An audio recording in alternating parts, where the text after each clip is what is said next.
Alam niyo mga kapatid, I think meron ako mga nakarelasyon that would maybe agree na maaaring hindi ako pwedeng maging rapist kasi ako ay hindi functional kapag yung babae ay walang malay o ayaw niya o umiiyak so I'm proud to say na hindi ako pwedeng rapist. Gayon pa man,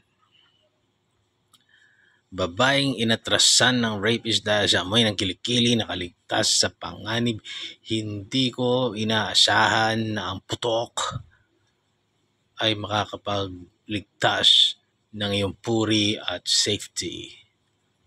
Dahil pag sinabi mong rapist, ang tingin ko dyan, mga demonyo yan, mga hayok na hayok sa laman yan, walang pinipili, walang pakialam yan. Ipapasok nila, yung trip nilang ipasok. Pero ito, your putok must be very, very stingy. Stingy. Yung putok mo might be to the highest level para ma-discourage yung rapist. At hindi ko alam ngayon kung i-advise ko ba ito as a self-defense para sa mga kababaihan. Pero buti na lang ikaw ay nata-turn off sa mabahong kilikili.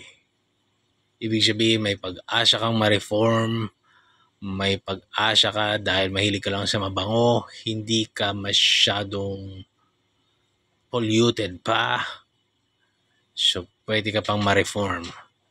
At para sa iyong nakaligtas na babae, God bless you and ingat palagi and do what works for you. God bless. Parilin sa titi ang mga rapist.